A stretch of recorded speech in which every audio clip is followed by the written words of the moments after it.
Okay, we're live. My guest today is Ty Mitchell, known in Winnipeg as Ty Sells WPG. You can find him under that handle, Ty Sells WPG on Instagram and elsewhere. Ty got his start in construction and sort of willed his way into a really cool radio gig. And then he parlayed that into his real estate license in 2021. And he has built an extremely impressive business in the meantime. Correct me if I'm wrong, Ty, but selling 91 homes last year, your third year in the business, which people that are listening or watching this that aren't in real estate, that is an extreme outlier. That's insane. It's a lot. And it really is. Even, saying it where I think of like, okay, that's 91 closing gifts. That's 91 families that I have to stay in touch with now over the next year. And actually this year, already trending back up towards that 100 mark again this year and beyond. 2025 is always, I mean, you never know what's coming, but it's already turned into something that we couldn't have even imagined at this point. That's enormous. Like the average real estate agent, if you're not in the industry, I think it does like 6 a year. An exceptional agent does 30, 40, 50 a year. So 91 is a freak. You're a freak. So, so that I would say puts him in the top 1% of the top 1% of the top 1%. And so Ty recently spoke at an event put on by my brokerage, and we're actually under the same umbrella. And he revealed the formula for his success.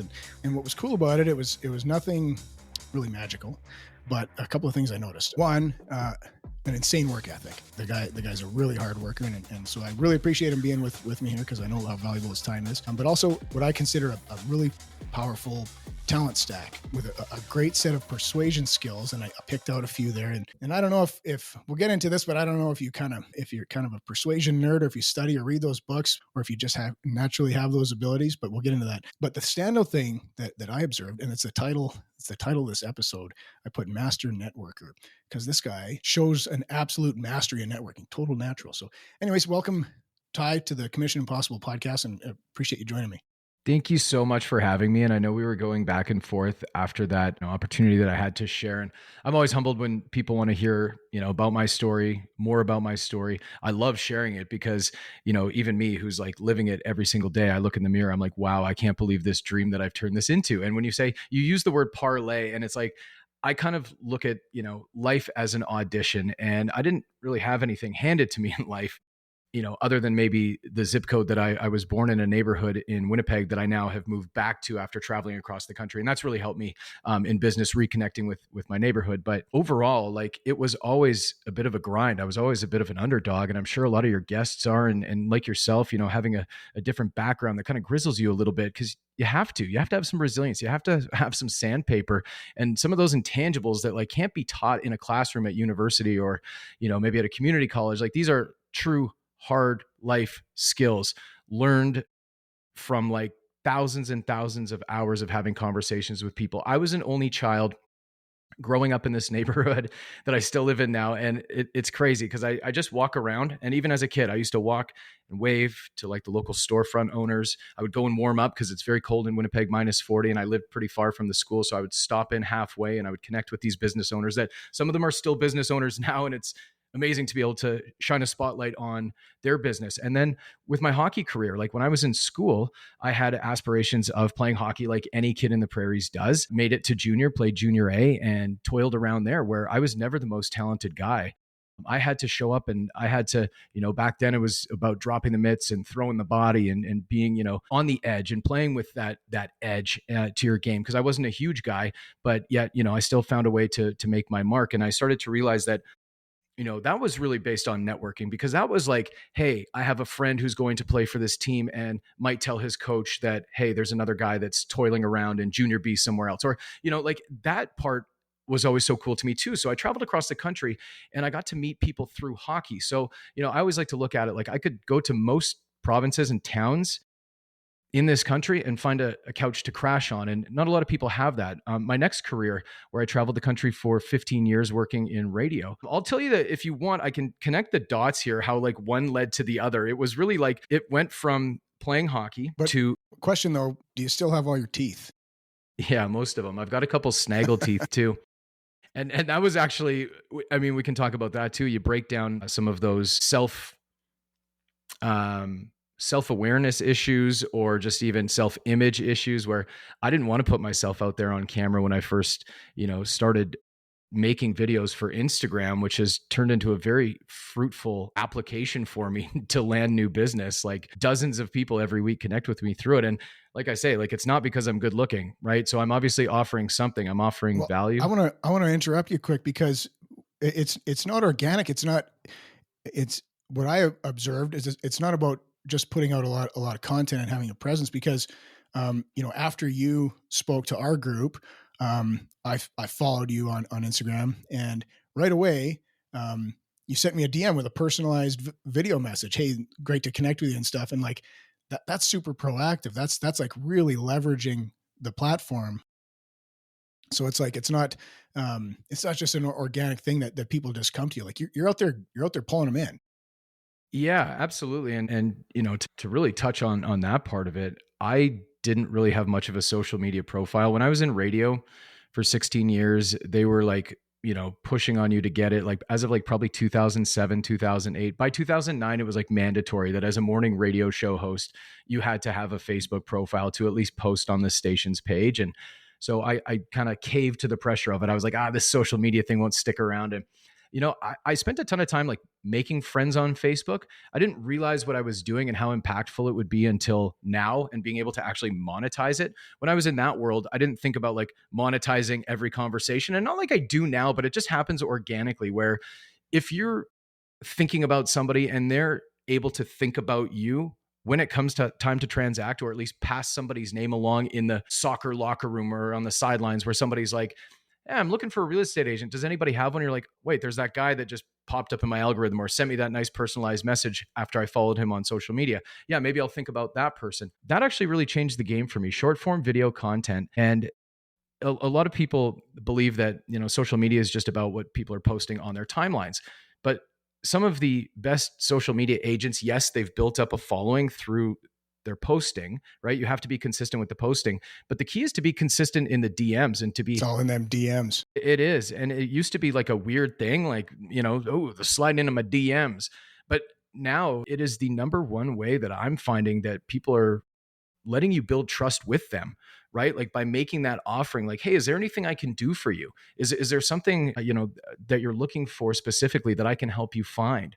So that's where the short form video has been really key. So what I'll do as somebody follows me or somebody new comes into my universe, and depending, I can't do it for everyone now because I'm getting like between 50 and 100 followers a week. But what I'll do is I'll go and look for people that look like they want to be engaged with. Do you know what I mean? They're active on their social media, and yeah, I'll just make them a short form video and say, hey, it's Ty. I'll usually stop what I'm doing, or I'm like walking to pick up the kids, or I'm just living my life. Like living your life is the best form of content, and so Yeah, I'm always authentic. Right? I'm documenting it. Yeah, exactly. And so I'll make a short video for somebody and say, hey, listen, what's up? It's Ty. I'm just walking to school right now to pick up my kids. If you have any questions, I've got a new listing coming up on Beaverbrook next week. I'll slide you the link here. And if you want to go see it off market, here's my phone number in the next slide kind of thing. So, there's a couple of really cool little techniques in there that there's some persuasion skills in there, right? Because there's kind of a unity play and a liking play. It's like, hey, I'm just like you. I'm just a dad. I'm walking my kids to school. You're not some character, right? You're not some real estate agent that wants to sell them something. I'm with you. I'm a dad like you. I'm taking my kid to sports, or I'm taking my kid to school, or I wanted to ask you, like going back before real estate, before radio, work in construction. Like I've had guests on here that have had a kind of a story like this, and like, working in a blue collar job and maybe feeling like, the best parts of that job really weren't the parts they were being paid for, but like just the connecting with people and networking and creating relationships. Did you find that? And then can you tell how you sort of, I guess, kind of manifested a radio gig for yourself? That was totally a cool story. Yeah. So first and foremost, I went to Camosun College and did the carpentry program there. And I was working with these awesome guys. But the one thing that about a job site, if you've ever worked on one, is that you kind of have to be a bit of a character too, or you have to stand up for yourself, or else you're going to just be like you're thrown to the wolves essentially on your first day. They're calling you out there looking for the toenails and looking for, like, hey, you got the board stretcher. Yeah. Like all these things that don't exist. And, as a young tradesperson at like 18, 19 years old, I was just there working out in the heat, slugging lumber, like, really realizing that this is hard work. And I was riding the bus. I was living on Vancouver Island at the time, and I was taking the bus from Souk all the way to like North Saanich for this job. And then finally I met up with this crew of guys. They were local Souk guys, and I'm still like really, really good friends with their families to this day. And it was a family company. And I just learned so much, when you kind of get taken under somebody's wing. And what had happened was I actually fell off a roof. I was building a house in Machosen, and it was after May long weekend. And, the foreman, who was kind of taking a bit of a shining to me, he's like, he's like the dad of the crew kind of thing. And I didn't have a dad growing up. So, I just kind of really liked this guy, and, I want to work really hard for him.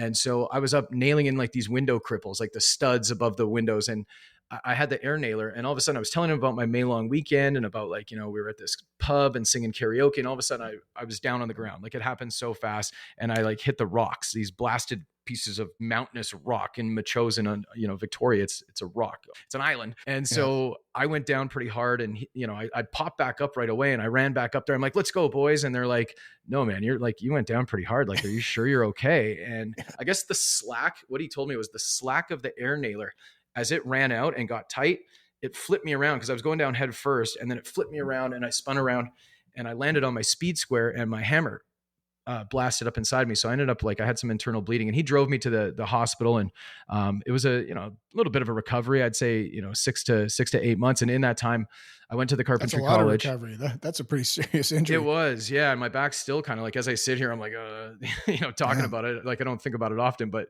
it's still to this day at 40, almost 41 years old. Still feel it. Oh yeah, totally. And I think about it, and I'm like, wow, like what a blessing to make it through that. And then I realized very quickly that after that injury that like I might not be long for the carpentry game. And I realized I moved back to Winnipeg, and I was working outside with my friend, and it was -40, and I just back from this injury, and, it's kind of sore. And I was up walking around with a 4x8 sheet of plywood, and the wind was howling about 40 out in rural Manitoba, and you're from the prairie. So you can imagine this, like, that wind coming off in Rocky Mountain House, like this is like a howling gust of like 50, 60 kilometer winds. And I'm carrying this sheet of plywood, and I basically get like blown off. Now I get blown off the roof. This is happening again to me now. And I'm like, are you kidding me? As I'm sailing down, this is like a sail. Luckily, there was a bunch of snow, so I landed fairly softly with this one. And my buddy was like, hey, man, as far as this goes, like, are you going to be okay? And I was like, yeah, I'm fine. I was like, but you're going up on the ladder.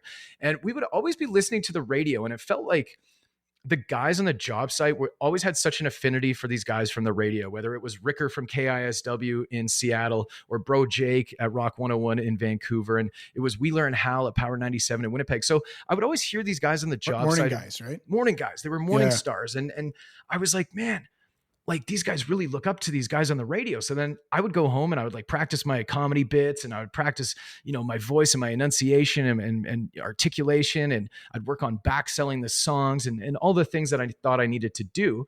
And I started studying radio, and I just started paying attention and listening to old tapes. And I was living in Victoria at the time. I was going back and forth between Victoria and Winnipeg, had friends in each. And so as I was in Victoria, I was working at a dead end job. I couldn't really do the construction thing. The body was aching a little bit. And I guess like I got the gumption to just go and make a demo tape. I was like, you know what? I'm just going to do this. Like, what am I waiting for? Like, you've almost died twice falling off roofs of houses. Like, what are you waiting for? Like, when are you going to do this? I was like 21, 22 years old. And then so I put together what I thought was a demo tape. I didn't go to broadcasting school or anything like that, but I had studied enough of these, they're called air checks. I had studied enough air checks that I kind of knew what it needed to sound like. It had to be under 3 minutes. And I put it on CDs, and I made up 10 CDs, and I got 4 callbacks, one from a program director in Duncan, one from a guy in Nanaimo, and then another one from Lindsay, Ontario, and then one in Peterborough, Ontario. And I ended up taking the job in Lindsay because it just felt like it was, you get that gut feeling when you're like, okay, this is going to be my best opportunity to win. Because I heard the air staff that was on there, and I was like, okay, these guys they were the weakest air staff out of all of them. So I got hired to do Saturday mornings. I started off doing 6 a.m. to noon. And then like after that first week, I was just like fired right up. I went to the bar, and like people like knew who I was. They heard me on there. Right. And I was like, oh, that's pretty cool. Okay. Bit of local celebrity. Yeah, like, right away. So I was like bit by the bug, and I kind of knew, I was like, yeah, I might be able to do this, right? Like I really felt after a couple of weeks that, so I started offering to do more, and then I would do the Sunday afternoon show for free. And then the afternoon guy, I don't know what the deal was there. I think like he just wasn't great at his job, to be honest. I think that was the case. And they saw that I was like hungry and coming in early before this guy was even showing up. And like, I just knew that I had to outwork this guy and show this program director that I was the dude. So you took And him out. I did. Yeah. And then I got the afternoon Ruthless. job. Yep.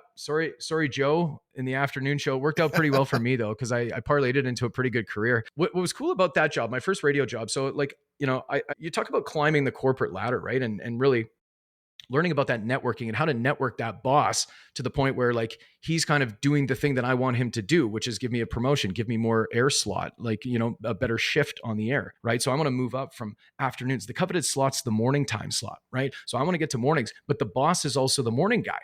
So now I have to kind of become bigger than the boss, right? So Right. he went on It's holidays. dangerous. Very dangerous. He went on holidays and I slid in for him, and I did something pretty crazy. And I'll tell you, it's a pretty wild story. The week before, when you work in local small town radio in a city of like 25,000 people, you get asked to go to the opening of an envelope. And I used to go to all these rinky dink events, and I get invited to this one, and it was at this ops hockey arena. And they said Johnny Bauer's going to be there. One of the local dads said, "Hey, we'll have some beers." And I was like, "Yeah, okay." I was like 22 years old, and like chance to go get on the microphone. Like, okay. At the time, I was single. Exactly. Like, we'll see if there's some hockey moms at the rink. Like, why not? Like, whatever. So I go there, I'm kind of buzzing around, hanging out with Johnny Bauer, just, really feeling like I'm a radio star at this point. And I didn't know what the event was for. And then we're kind of chatting afterwards, and, like as the whole brouhaha, and I get my script, and now it's time to go perform. And I'm kind of reading about this. I'm like, what's the deal with this? What is this event? So it was for this young boy, and he was sick. He was sick with leukemia. And so once I learned about this story, and I went back to the radio station on Monday, talked about this fundraiser that was done with Johnny Bauer and how I went out to this event. And when I talked about it on the air, a lot of people were like, "Wow, that's an amazing story. What a tough young boy." He was a kid who was getting treatment at McMaster Hospital in Hamilton. And so he started to gain a little local notoriety. The newspaper, the Lindsay Post, had picked up the news story about this event with Johnny Bauer, a couple pictures in there. So, this kid's got some status. He was at the event, and they were trying to raise money because he had to spend more time at McMaster Children's Hospital, I guess was the gist of the fundraiser. Right. And so a couple days go by, and the coach actually called me on the radio station, and he was like, "Hey man," he's like, "You have a second to chat?" And I was like, "Well," I said, "Yeah, we're playing Doug and the Slugs right now. There's about 40 seconds left. What do you got?" And 40 seconds in radio land is like, I got enough time to go for a pee and a smoke break kind of thing. But no, it's like, a lot of time. So what do you got? And he said, "Okay, well, remember that boy Avery? He's away at treatment right now. And I guess somebody, like must have heard that there was, something going on, and they broke into his house. So they broke into this kid's house and stole his Nintendo Wii. Had just come out. This was 2008. Mm-hmm. So Nintendo Wii 8 or 9, and Nintendo Wii had just come out. They took the TV, they took his games, they took like a bunch of his toys and stuff like that. So I was like gutted because I knew this kid. I'd gone to the fundraiser, you know what I mean? Like I started to feel some attachment to the story. Yeah. So I went on the radio, and I was like gutted, and that was like my first time, like, and I was a young guy too. And I just like basically spoke from the heart and said, like, this is how I feel. This is upsetting. And I'm pissed. And I had known the mayor a little bit too, cause that local celebrity type thing. And so the mayor, I called him and said like, "Hey, like, is there something we can do for this boy?" And we had a sponsor of the radio station, Iceman Video Games in Lindsay, Ontario. And I called the owner of Iceman. They sponsored the station. I said like, "Hey man, you guys sponsor, the local whatever contest we're doing." But I said like, "This is what happened to this kid. Do you guys have access to a no-brainer for them?" Yeah. So of course they jump on board. So I got the mayor with some cash. Now all of a sudden, like in the last hour of the show, now there's like thousands of dollars coming in. The whole community is like rallying around this kid. So then this guy calls up, and I kind of knew the local limo driver too, because, same thing, like you're always going to events. And I told the station, like, I don't drive when I'm going to events kind of thing. So this limo driver, Terry, calls up, and he's like, "Hey man," he's like, "there's only one thing to do. All these people are dropping off toys, a new TV, the video game set." He's like, "We're hopping in this limo and we're driving to Hamilton, and we're going to deliver this to the McMaster Children's Hospital." So I was like, "Let's do this." So like I have pictures of me hopping in the back of this limo, my greasy long hair, just like no clue what I was doing. Like I was just like, crying. I was like happy. I couldn't believe it. Like I didn't even know who to tell, because like, it was just like one of those things, your career is just like starting out. And I was just like, wow, this is insane. And I went down to the hospital, and when you go to a children's hospital, I mean, I think you think at first, as you walk through the doors, you're like, oh, this is going to be a sad place. But I walked in and it was not a sad place. It was actually like everybody was so nice and welcoming and warm. And the families were like, hey, they couldn't believe what I was doing. And I'm going like, I can't believe what you're going through. And it was like this crazy moment where I get to walk into the room and the kid's mother is like, hey, we've been hearing on the radio, like what you've been doing for us all day. And we're so grateful and thank you. And so she put me in the room with this young boy, Avery. And I sat there and we plugged the Wii in. And I didn't really know much about video games. I didn't grow up playing video games, but he was kind of showing me, just like how to play. And once you chat to a young guy like that who's going through what he's going through, and I was like in my 20s and just no clue of what was to come in life, and I didn't know that that'd be the last time that I'd ever see this kid. I walked out of that hospital and I hopped back in the limo. Okay, so I'm totally moved seeing this kid, and I walked out of that hospital room not knowing that it was going to be the final time that I would see young Avery. I got into the limousine, and as I was driving back across the GTA in rush hour traffic, my phone rang. My phone had been going off for like media requests and stuff throughout the day. And so I get a call, and it's this guy. His name's Fred Patterson, Freddie P. He said, hey, I'm the program director for Chorus Entertainment in Peterborough, Ontario, of the station 1015 The Wolf. Listen, I've been listening to you for the last little bit. Obviously, you got some talent. He's like, this community thing that you're doing for this kid, Avery, is like a reason for me to hire you, like now. So he's like, I have had a morning guy here for 16 years who hasn't done any community initiatives like this. Like, he's like, man, I need you on my team. And that was the first time somebody actually like fully like called me and said, like, I believe in you. And I mean, I still think about it anytime I'm like having, a moment in real estate. I just think of that call and how that changed my life. Because once I got that, I went from that one morning gig to the next morning gig. And once I got that second morning gig, I was established as a morning man. And that once you're established as a morning man, those are the only gigs that you really do, right? Like, and then that's what you want. So then I traveled from there. That's the cherry job there. It is. And I was able to work twice in my hometown. I worked at two stations that I grew up listening to. In fact, the station that I used to listen to the morning show, Wheeler and Hal, while we were working construction in like 2004, I replaced them. I worked like directly on that station after them, and then went on again to 92.1 City, which is a heritage rock station here in Winnipeg. And I worked at a couple of stations that I grew up listening to. It felt like a homecoming both times that I came back. And now being able to, work in real estate at something that's like it's very similar to radio. It's very similar to even the job site. Like it's all how you frame it, right? Like you've got somebody that's going to be your boss, and no matter what you do, right? And that's going to be the client. The client's always going to be your boss. But like the nice thing about, I guess, real estate versus anything else that I've done is that now I have the freedom to, push back a little bit and say no if there's something that, is on my not to-do list. Because now I've just kind of like steered my life to the point where, I've had all these experiences, and I know what I like and I know what I don't like, and I need to not be spending any time in the zone of do not like, right? It's not effective. That's a real luxury. Just control over your time and control over your schedule, and you get to decide who your clients are. That's a really sweet place to be in. I observed something there through that story, and that's a really cool story too, how that all came together. But when the chorus program director calls you, it's probably not lost on you that the effect that community involvement had, and that there was like thirst for that the listeners wanted to hear that, and that not just that it was creating doing something meaningful, right? Is it that people wanted to hear that, and that there was a market for that? That's probably a big light bulb moment too, right? Yeah, it was. And having that chance, because that actually spun off into not just another job for me.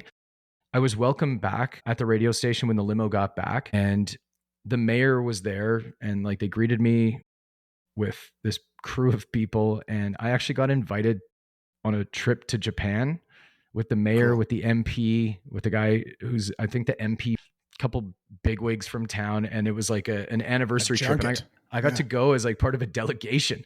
And again, I was like 24 years old to have that experience. Like, that it feels like so long ago to me now at 16, but like 16 years ago now, like at 40. But, I'm just like, I'm grateful for those opportunities, because even now in business where I'm like, oh yeah, right. Like you've done some things, like you've had some big game experience. And like, even when you're sitting down at the table at a $1.5 million listing or whatever it is that you think you'd be nervous about, maybe get some butterflies, but just having that belief in yourself that you're like, okay, man, like you've fallen off roofs, you've done a bunch of things to get to this point. Like you can surely sit down with these people and show them your value proposition and why they should choose to work with you. Yeah, totally. 16 years plus of this radio career took you all over the country. Yep. So from town to town, and then you land back in Winnipeg in your old community. Was that intentional? Is that where you wanted to end up? I mean, going from Victoria, I mean, being on the West Coast all those years. Yeah. So my wife told me we were actually living in Niagara. So I was doing the afternoon show and was syndicated. So I was on 97.7 Hits FM, which is a station that services Buffalo, Toronto, and iHeartRadio. It's a Bell Media station. And the other one was 89X in Detroit, Windsor. And so I was having a great time, and the company had plans for me. I was filling in on a talk show. I was really loving Niagara and had no intention on leaving. And then there were some things that happened here locally in the radio market. And this guy, again, somebody else who believed in me, a guy, his name's Danny Kingsbury. And I tell him all the time how grateful I am for him believing in me, because it afforded me an opportunity to come back to Winnipeg. But my wife said, if we move back to Winnipeg, we're not moving again. So you can get a job at Canadian Tire. You can find something else that you like doing. So putting down roots. Yeah. So, I got kids, they're in school, and we wanted to, and Winnipeg, it was my hometown growing up. We have great friends here, a great network of people. And, what they say, your network becomes your net worth, I guess, in some ways, but also just the familiarity of, having that hometown advantage, being from here, being from the neighborhood. So when we moved back to Winnipeg in 2018, actually, we lived in a different neighborhood from where we live now. We've actually moved 3 times since we've been back to Winnipeg, because it was just the way that it went. And every time I was in a neighborhood called Sage Creek, built up a local business there, still have a listing there, have buyers there. Like I work in that neighborhood a lot, but the neighborhood that I grew up in is River Heights. It's a core neighborhood, 35, 40,000 people, 20,000 houses or so, lots of turnover, lots of old homes, everything ranging from like 1900 all the way to like 1970, and then some brand new builds, infill type stuff. So it's a neighborhood that most agents want to covet because the sale prices are high. The people to work with are overall very great, because you have a lot of professionals, right? You have a lot of people that understand the value of doing business, whether it's accountants, lawyers, doctors, whatever it may be. But you have a lot of people, I find, that are willing to pay for good service and willing to pay good money for good homes. And also in some cases, depending on the generation, most have their expectations in line, because there are a lot of sales that happen in this area. So there's tangible data that you can show people. So very seldom. Is this the community in Winnipeg that has all the really cool mid-century homes? There are a bunch of mid-century homes. Yeah. There are 2. So there's River Heights has a ton. In South River Heights, I just sold some great places in South River Heights. I have a listing actually in South River Heights right now too. And I sold one there last year that was a renovation house that sold for just over $1 million. So $1,060,000 for context. That was a record-breaking sale on a 2,700 square foot home. I just sold that same house basically unrenovated with an attached garage that sold for $760,000. So, again, with maybe a $200,000 renovation, you could get it to that level. So you're seeing some of these homes, 50s, 60s, 70s, that are being turned over and renovated and now being sold for a lot more as well. But people like River Heights, especially because of the character of the neighborhood, tree-lined streets, oak, elm, ash streets, big mature trees. Yeah. And everything ranging in price from thousands all the way up to, Blake Wheeler's house sold for $4.785 million, last winter. So it does happen. There's a house that's been sitting for in the 8s, right? I just went for a walk last night, not far from my house, and just, you walk past that house and it's insane. It's just like you would imagine an $8.5 million house would look like, but wow. Yeah. In Winnipeg. So just going backwards a little bit. So you move back to Winnipeg. You take on a morning show gig there, I take it. So now it's 2021, 2022. What makes you decide you want to get into real estate? Yeah, so there was some overlap between the two as well. So what I'll say is, did it on the side a little bit.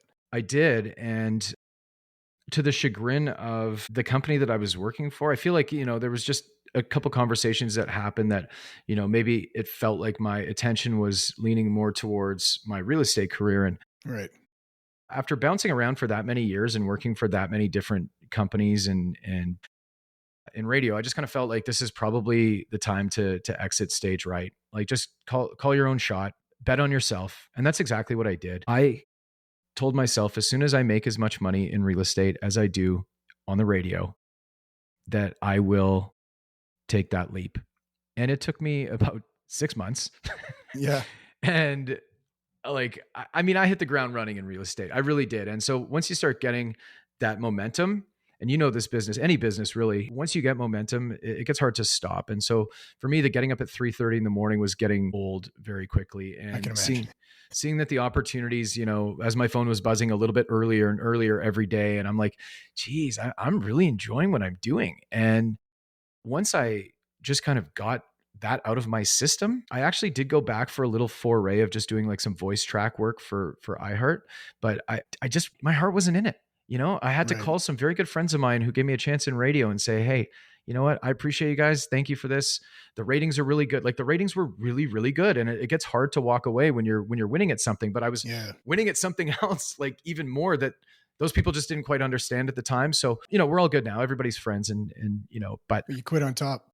exactly. That's how I feel. Like that's truly how I feel. It could not have gone any better for me because so many people get that handshake and it's just like you're out the door, never to be heard from again, right? And you're just, you go to being anonymous really quickly. And I think there are a lot of people that go from having that spotlight shone on them to having nothing. It can be challenging. For me, I actually didn't want it anymore, I thought. Then I didn't realize that, wait, as soon as I direct the spotlight back on my real estate business, it's actually really good for my real estate business. Yeah. So I started directing the spotlight back on myself, and putting myself out there after about a year of just not really doing any social media. November 8th, 2022, I quit drinking and just picked up the camera. I was like, okay, I'm going to commit to this for a year.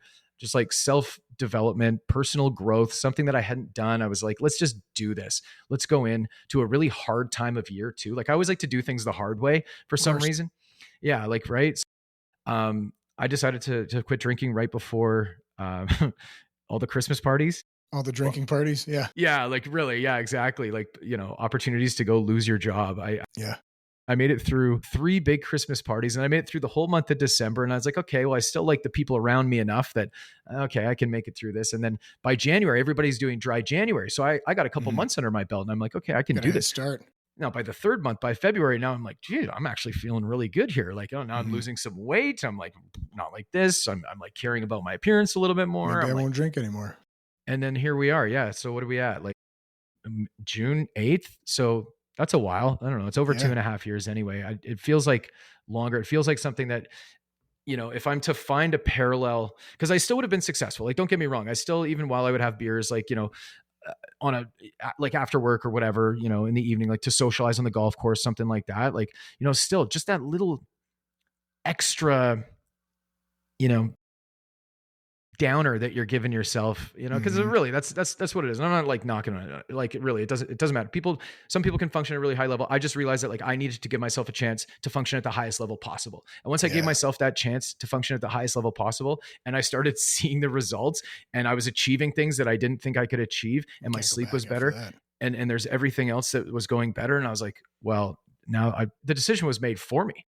Yeah. Yeah. That's an easy one. Well, I'm glad you brought that up, and a lot of my friends don't know this about me, but I haven't had a drink since Christmas, and I went Mm-hmm. through kind of a similar journey on that. I was like, well, can I get through these parties and stuff, and I didn't have a sip for most of November, December, and I was like, you know what, we're hosting at Christmas. I'll have a couple glasses of wine. I had a few glasses of wine, and after not drinking for like 2.5 months, and I was just like, I don't think I want this anymore. And then I just haven't had nothing since. So, and are you finding a lot of people that you're having the same conversation with a lot of people that have decided to give it up? Well, it couldn't have happened for me at a better time too. So November the 7th, I'm in New York City. I'm a big Mr. Deeds guy. So that's my favorite Right. movie. Yeah. Yeah. Yeah. So Adam Sandler. Adam Sandler. Yeah. I love Mr. Deeds, man. He's just a man about town. He knows everybody. He's waving around. He's carrying pizza. I'm a big pizza guy. I love pizza. And I don't know. That was my favorite movie. It hit me at the right time in life. A girl gave it to me for a Christmas gift when I was like 19 years old. And I had the VHS. I traveled all, it was like one of my few worldly possessions when I was down and out and just like, living in a basement apartment, like just, You wore out that DVD. I wore it out, man. I wore it out and just always loved that movie. And, where the hell was I going? Why was I telling you so much Oh, we were about talking Mr. about giving Deeds? up alcohol. Yeah, yeah.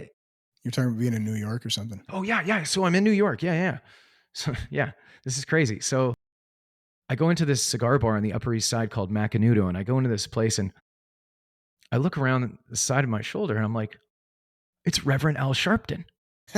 The Reverend and he's from Mr. Deeds, and he does the poem, and he says goodbye to Preston Blake, and he's in the church, St. Peter's Cathedral. I got to watch this again now. It's been a long time. It's very obscure. It's a very obscure reference, but this is why I quit drinking. I swear to you. Yeah, this is hilarious. I turned around. I was like I'd been drinking some dark liquor too, and like smoking stogies, which like I didn't even do. So I was like feeling like sick, I was like, just feeling bad, blackout. Yeah, like just not feeling good. And then I see Reverend Al Sharpton, and I went over to him, and he's like, brother. And I was like, I think I need to make some changes. Like I just started spilling my heart out to Reverend Al Sharpton, and he let me spew for like 90 seconds. And I got a lot of words out in that 90 seconds. And he told me, he's like, I believe in you. And I was like, man, that felt pretty good. So I went to the bathroom and I rinsed my face. I said to my cousin's husband, I was like, I'm going back home. And I like did like the wobble all the way back to the place.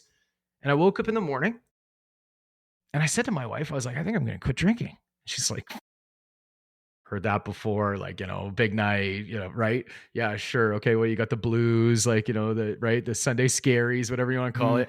The shamesies. Man, the worst, like, the anxiety, and you're just like, But anyway, I called my friend Heather in Vancouver and I said, hey, I need to tell somebody that I'm going to quit drinking. Otherwise I won't do it. And she's like, do it, man, do it. She's your sponsor now. Well, she doesn't, no, she drinks, but she does, she's a big boozer buddy. She does it. No, she does 100-day no booze challenge every year. And I was always amazed that she can just not drink for 1/3 of the year and then drink really hard for the other 265. You got to make up for it. Exactly, for lost time.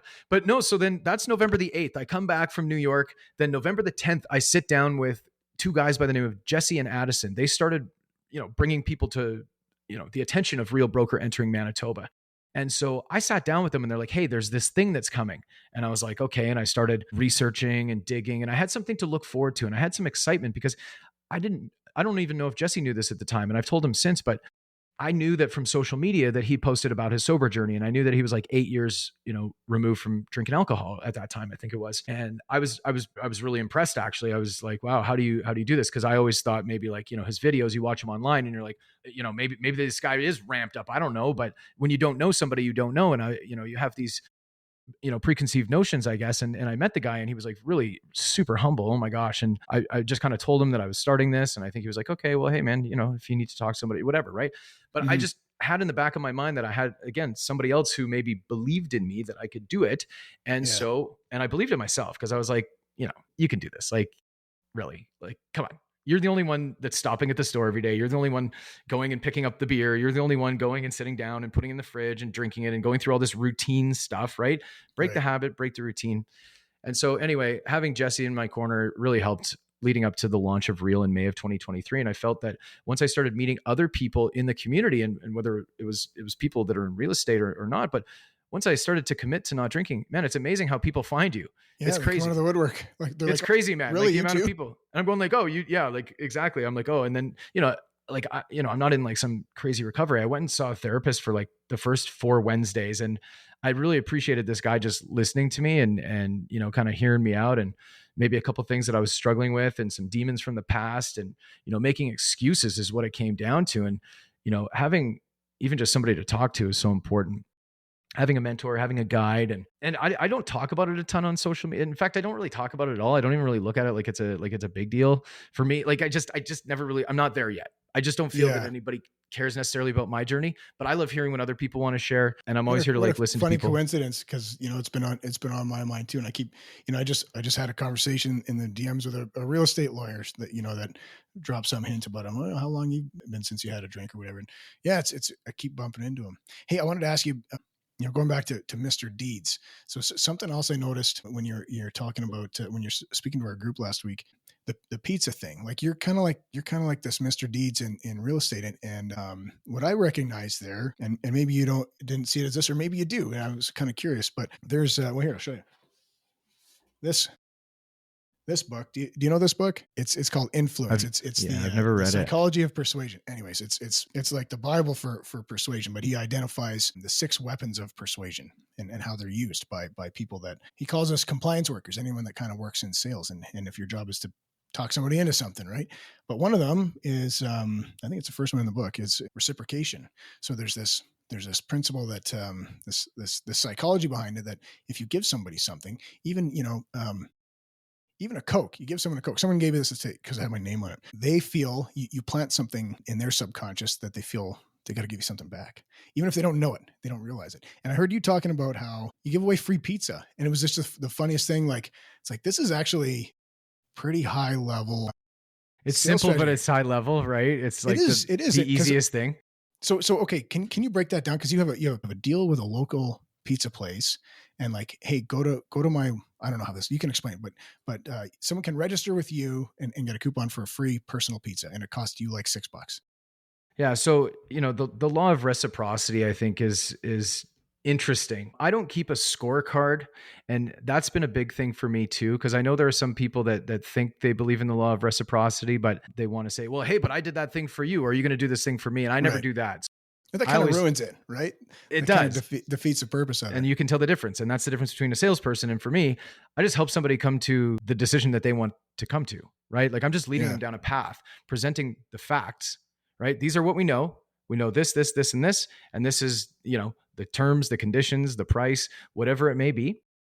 And here's what we also know. We have no showings booked for the next 5 days. We have no activity. We have some feedback that's saying we're priced too high. We have comparables showing. So really all I'm doing is just identifying all of the factors that are at play here, right? And then usually people will come to their own conclusion. I always say to people, like, it doesn't matter to me if you take this deal or you don't. Like there will be another one at some point, but I can't guarantee that it's going to be of this price, of these conditions, whatever it may be, right? So some people will come to the realization, and then some people just won't, and they're stuck for whatever the reason is. So then our job is to unpack, sort of why, and just, get them to that finish line. And the question is always like, are you serious about selling your home? Like right? Because like if you're not serious about this, then the market's not going to be serious about this, or I can't be serious about it. Yeah. So that's sort of the reciprocity and how I frame things. Now to jump into the pizza. So in radio, you're always giving stuff away. You're always getting people into your listener club, your breakfast club, whatever it may be. And I always thought that it would be a great way to connect with people. So when I was growing up, this family, I'm still friends with them. The parents, they used to do Pizza Fridays, and they used to let all the riffraff kids like myself and a couple other kids come over for pizza on Fridays. And we always got to enjoy that. And it was like, again, at the time we thought they were so rich for like doing this. And it was like, oh my gosh, like we can't believe they're giving pizza. Like, you know what I mean? It's like, oh, this is nuts. Every Friday they do this. And it's like 3 XL pizzas at the time for Domino's was probably like $25. But man, it's a gesture that stuck with me for my life. And I always said, if I ever get to a position in my life that I can afford to do this for my family every Friday, like it's just something that I felt was like really wholesome, because I didn't grow up with a normal family structure. So I was like, this is something that I want to be a part of. So once I started going and hitting up this local pizza place, that it's got like great heritage. I think it's 1955 since they've been around. And so people really, really like their pie. It's priced a little bit on the higher side, so it feels a little bit more gourmet, right? It's a pizza that you wouldn't normally, special occasion pizza, everybody's got their hometown special occasion pizza place. And then there's the pizza, the Pizza 76, whatever, the hotlines, whatever it may be. So this is like special pizza. So knowing that, I thought to myself, I was like, well, this would be a great way to connect with other families in my area and just say, hey, I'm stopping for my family to pick up pizza on Friday. I would love to stop for your family. So what I want you to do is on my Instagram feed, like, comment, tag, and share this post. And, I'll be in touch with you. And what I do, like when I put something like that out there, is I'm going through and I'm seeing all of these people who are following me. I'm seeing the people that are tagging. I'm responding by liking every person that's reached out. I'm following them back, especially if somebody's tagged a new person. Those are the people that I'll reach out to. And I'm looking at their timeline and I'm like, okay, this is somebody who looks like I look for my avatar, basically. That's right. I'm looking for somebody that I want to work with, and I'm reaching out to them and I'm saying, hey, just wanted to say, congratulations. I'm going to grab you a pizza for your family on Friday. I'll take some of my branded swag. So I have like some little Yeti mugs. I'll put together like a little package of like maybe just like a small little, think like $15 to $20, like a basket with a couple little goodies. Like I said, hey, back up a second. Did you just say branded Yeti mugs? Well, so what I do, I have like these little wine tumblers. Yeah. So they're just little wine tumblers that have my QR code on them. Yeah. And then they've got the Thai Sells Winnipeg logo on them. Smart. Well, I do Yeti mugs too. That's such a great gift. I love giving those. No, it is. It really is. And people will actually use them and let their friends use them around the campfire. So I try and do that. And again, I'm looking for people that are engaged in the social media game. Like they're posting, they're active, they have a family, they are in the neighborhood, right? Like you can find all these key outliers when you're looking for your contest winner and who you want to engage with. Because anybody that's been tagged or shared or liked the post, they're putting their hand up and saying like, hey, Ty, That's I right. want you to talk to me. Like, tell Yeah. me that I won. And what I'll do It's is permission. actually, it's permission. And Yeah. so I'll actually go back and send them a video and say, hey, look, I'm sorry you didn't win this contest this time around, but I'm going to be doing another one next month for blank, blank, blank, whatever the case is. And they usually respond, say, oh, hey, that's great. Thank you. And believe it or not, usually along the way, every so often, I would say a big chunk of these people will have some kind of question to do about real estate. Of course. Yeah. It's like, it's not every time, but it's like, it's a lot of the time. Once people know that you're a willing participant and willing to respond to, there must be agents who like just have completely full DMs that just don't ever see or respond to the messages. But I would say that like taking the approach of responding to every single person who has done this will get you so much credibility with people. It just shows that you care. It shows that you're taking an extra step, an extra second to do a little bit extra. And we're in a job where like the value stack is this, the average agent's going to do 1, 2, 3 things, the elite agent's going to do 1, 2, 3, 4, 5, 6, 7, 8 things. And here's what I'm going to do for you. I'm going to do ding, ding, ding, ding, ding. And I'm going to respond to every single person with a direct message that reaches out of the 20,000 people that I can, like, right. As people are liking the post, sharing the post, I'm thanking them for that. I'm going and I'm like, hey, thanks for sharing. Thanks for commenting. Appreciate the love, whatever the case is. I always try and let people know that I'm thinking about them. Well, that's cool. And on one hand, I see like, a pretty strong persuasion play, but from your perspective, you're just doing what you do. You're being you, and you genuinely have a knack for connecting with people. Like there's a book. Did you ever read any Malcolm Gladwell's books? There's a book called Outliers. Okay. I'm probably like the worst for this because I'm sure there's like I haven't read any of these books. The only one I'm so bad. I don't That's even okay. I'm embarrassed because I'm like so not a book guy. There's one that I listened to an audiobook and it was like was it Rockefeller? It was like what was it called? It was like something of how to like win friends and make Dale Carnegie. Dale Carnegie. Sorry, this is what it was. I have listened to that audiobook. I fell asleep on the flight for 2 hours, so I missed like chunks of it here and there. Hey, but maybe it's subliminally programmed into your mind. And I'm going to point something out. Like you and I, just for the listeners or watchers here, I don't know Ty. I heard him speak. I sent him a DM and I followed him after he spoke, and right away he replied with a personal message. And I asked him if he'd be on this podcast. He agreed right away. And just before I hit the record thing, we were just bullshitting, and I mentioned being from Rocky Mountain House. 5 minutes into this call, and he recalls my hometown. So you're natural at that stuff, but you kind of seem like a guy that maybe has read Dale Carnegie cover to cover. Well, a few thousand times. And that was just in January of this year. That was okay. That was very recent. So you already had that set of skills, but this Malcolm Gladwell book, it's called Outliers, and you're not going to read it. That's okay. But he identifies these different types of personalities that are just kind of these exceptional people. And one of them is he refers to as the connector, and the connector is just is that person who just knows everyone. And there's kind of one in every market sort of. And he gives an example. He's talking to this guy who just knows everyone. Oh, you're into pizza. You got to call this guy. He's got the best pizza place. Oh, you need a roofer. This is the best roofer. And I always thought like, man, somebody that was that natural connector, if that person ever got their real estate license, like watch out. They're going to set the world on fire, which I think I found the guy. Well, yeah. And I think this comes from like being even just a friendly person. Like I've always been friendly, even as a kid. Like I remember my grandfather being in the car and we would drive down the highway in rural Manitoba, like middle of nowhere. Right. And there'd be one car that would go by and he'd wave and I'd be like, who is that? And he'd be like, oh, that's Carl from Carberry. And I'd be like, I look back at it now as a 40-year-old. I'm like, there's no way that he knew every single person driving around. But I always thought there was something to that. Like the King of Kensington, you're in a radio market. I can always equate like radio people to a town. Like Jerry Forbes in Calgary at CJ92. I used to listen to Jerry Forbes in the morning. He would be that guy that everybody knew. Everybody was like, hey, there's Jerry. Hey, there's that guy Jerry. Can't sit down for lunch without probably a dozen people coming up and right. like, hey, don't mean to interrupt. Just wanted to say, hey. And he'd probably take time and chat to everybody and give them all high fives and, buy him a shot because he's a great guy like that. And, I had the pleasure of actually meeting him when I first started in radio, and he took me out for a day. And this is exactly what I saw. I saw a man who, like, people knew him in the community. And I saw very quickly that, like, that is important.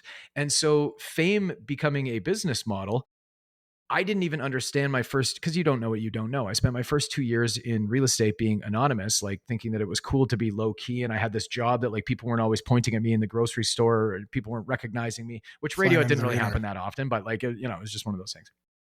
In your head, you're thinking that it's happening more. If I think I have fans, I might actually have fans. But no, really, just being a real person it's like the hardest thing to do, to be yourself. But man, just be real, authentic with people. Sometimes we make mistakes. Sometimes we, don't communicate as well as we should. Sometimes we have these breakdowns in our business along the way, and just own them. Be real. Just say, hey, look, like, I screwed up. Like, I don't know everything. It does happen sometimes. Like, even though I profess on this podcast that I know many, many things, I don't know everything, and I'm learning every day, and I'm putting myself out there to learn every day. Like, every time I'm in my car, I'm listening to somebody who's 10 steps ahead of me in the race, that I'm like, oh my gosh. And then, like, you somehow find yourself in these circles of people that are so far ahead of you, and you're like, this is crazy. Like, I feel like I'm just, like, at this entry level part of my career. But then, like, I hear you say off the top, and you're like, hey, this is, like 1% of people do this. And it's like, yeah, I don't even It sit seemed back and give obvious to myself you. credit for it. Yeah. I'm still in the forest, man. I can't see the trees, like, I still feel that there's so much to go, because real estate has so many different dynamic areas to it. And for me, it's more than I'm learning now, like, even being asked to be on a podcast where I'm like, hey, maybe there is more to this. Maybe I can unpack some of these little nuances of business that I've been able to do and share. And, hopefully at some point I'll be able to go and travel and maybe do some speaking or coaching along the way, and show other people that, like, it is possible to go from, like, zero to, like, whatever you want in life if you just put in the legwork And be yourself. and be You know, yourself. I love that. I love that advice. And I think that's a great high note to end this on. You've given me an hour of your time. It's very generous. I really appreciate it. Yeah.